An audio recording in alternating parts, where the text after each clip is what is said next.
Miljan Grujicic, murdered in cold blood. Of course, it was a shock for me. The father of my children just gone. A husband, but also a man with dangerous secrets.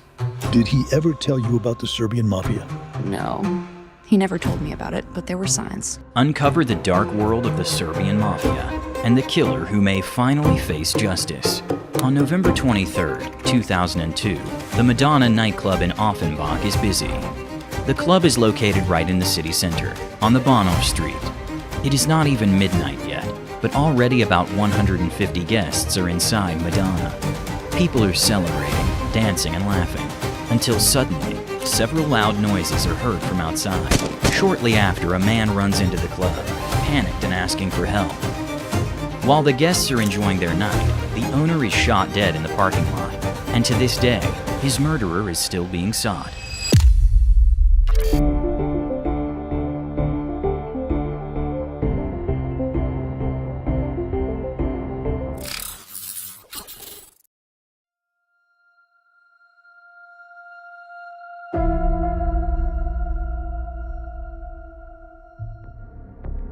Miljan Grujicic lives in Offenbach, the fifth largest city in Hessen, Germany. He came to Germany from Montenegro in 1992 because of the Yugoslav wars. In 2002, he is 33 years old and has built a life for himself. He has been married for 8 years, but is rarely at home. Miljan works a lot. Together with business partners, he runs a nightclub called Madonna at Bahnhof Street 1416 in Offenbach. Back then, the club was well known beyond the region, and especially popular among visitors from the Balkans. There are frequent live music events, mostly featuring artists from the former Yugoslavia, organized by Miljan himself. Miljan sees himself as a successful businessman. People say he appears confident, sometimes even a bit arrogant. At Madonna, he not only ensures the guests have a good time, but also runs some illegal side businesses. Drug dealing and money laundering are part of daily life there. Later, Miljan starts working in the drug business on his own, something some of his family do not approve of. Many people worry about Miljan and his risky deals, but the 33-year-old dismisses their concerns. He insists he has everything under control. However, things change in the fall of 2002. Miljan acquires several weapons and even wears a bulletproof vest on some occasions. Why? No one knows for sure. Perhaps he had a dark premonition, or maybe he was directly threatened. After all, as mentioned before, Miljan does business with some rather shady individuals. At every business meeting, he carries a small black notebook where he writes important notes. He always keeps it with him, recording names, agreements, and deals. On November 23, 2002, Miljan is out in Frankfurt with business partners and friends. The group visits several venues. On that day, Miljan's wife is returning from Bosnia, where she had visited her family. Because of his work commitments, her husband did not accompany her. The two speak on the phone while she's traveling. During their conversation, Miljan mentions an argument. However, he does not say with whom or when it happened. Disagreements between partners can happen. Later, Miljan also starts his journey back to Offenbach. Together with his friend Ratko, he first drives to Madonna in his Ferrari. But on this Saturday evening, they only stay there for a short time. At his nightclub, Miljan swaps the Ferrari for his second car, a silver Mercedes-Benz CL500. Around 10 p.m., he starts driving home. Miljan says that he wants to watch the boxing match between Vitaly Klitschko and Larry Donald on TV that evening. Whether he really goes home to watch the fight or meets someone else is still unknown. At that time, Miljan's wife is also on her way home and is not there yet, so she cannot confirm whether Miljan really went to their apartment after 10 p.m. The only thing that is clear is that he leaves Madonna in his Mercedes around 10 p.m.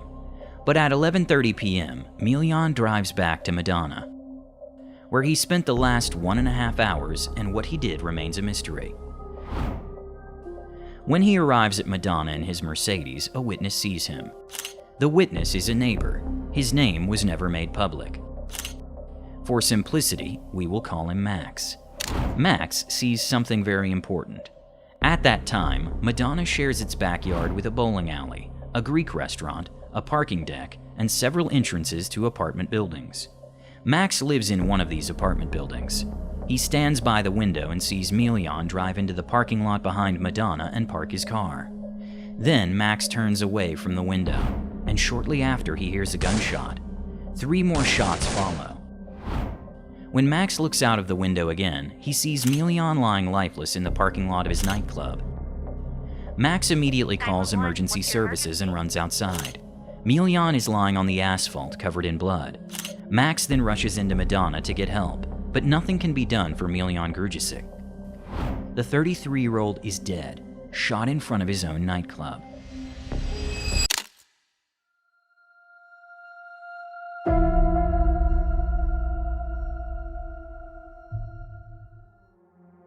If you enjoy my content, feel free to subscribe to my channel. Each case takes countless hours of research. Especially in this early stage of the channel, your support means a lot. Thanks everyone. Let's continue with the case. Investigators were able to narrow down the type of weapon that may have been used to shoot Miljan. They suspected a firearm from the Serbian manufacturer Zastava, either a 6.7mm or 7.0mm caliber. However, the murder weapon was never found. And it wasn't just the weapon that remained missing. Miljan's small black notebook where he kept important notes about his business and partners also disappeared. It seems likely that Miljan's attacker took the notebook, possibly because his name or the name of the mastermind behind the murder was written inside. Since Miljan was involved in illegal activities, it is suspected that some of the information in the notebook was highly sensitive and could have incriminated certain people. The police believed that the killer came from abroad and that Miljan's murder had been carefully planned. They assumed they were not only looking for a murderer, but also for the person who ordered the killing. One possibility was that Miljan's conflicts with shady business partners led to his murder. But the police also investigated the idea that the murder was ordered from Miljan's home country, Montenegro. Back in 1990, he was involved in a gang shootout. On his side, 2 men were killed. The shooter responsible was arrested and convicted. But by the time Miljan was murdered in Offenbach, the man had been released. That's why the police did not rule out the possibility that this old conflict had something to do with the crime. Another theory was that both motives were connected, meaning that the people Miljan was doing business with had joined forces with his old enemies from Montenegro to eliminate him.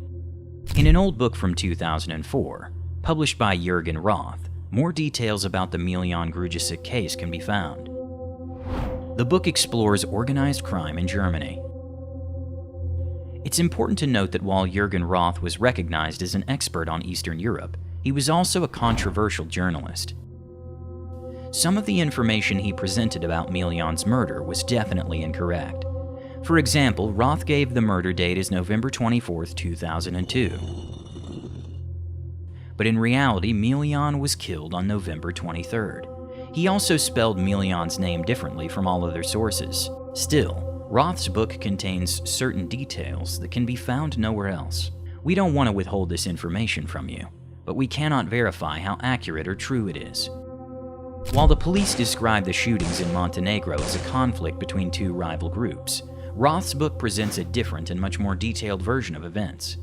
He wrote that in the late 1980s, Miljan and 3 other men committed a robbery in Montenegro. They had agreed to split the loot equally. However, one of the 4, a boy who was only 15 at the time, got nothing. According to Roth, the 15-year-old then got hold of a gun and killed 2 of the other 3 men. Only Miljan survived. Roth claimed that this young killer was released from prison in 2002. Afterward, he tracked Miljan down in Germany. Allegedly, Miljan offered him money or cars to leave him alone. But for the double murderer, it wasn't about money. It was about honor. He reportedly told people that Miljan would not live to see the end of the year. And that's exactly what happened. Again, the only source for this version of events is Jürgen Roth's book. Although the book contains a list of sources, there is no proof to support these specific claims. What is certain is that the investigation into Miljan's murder was unsuccessful. At first, there was one suspect, but the suspicion against him turned out to be unfounded. Unfortunately, no further details are available. In 2003, the case was temporarily closed. It looked like the Miljan Grujicic case would become a cold case.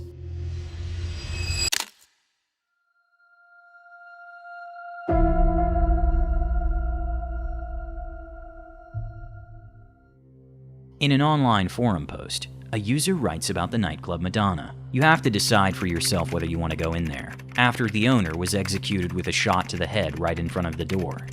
During the police raid that followed, 17 people were found carrying live firearms. Whether this last claim is true is uncertain. There are no online sources to confirm it. Even after Miljan's murder, things at the nightclub did not always go smoothly. In 2004, 2 years after Miljan's death, the area around Madonna had to be evacuated on a large scale. A professionally built bomb was found near the club.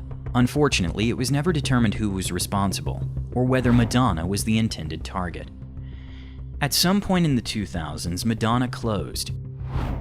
In 2014, the case of Miljan briefly resurfaced in the media after another violent incident occurred near Banoff Street, where Madonna had been located.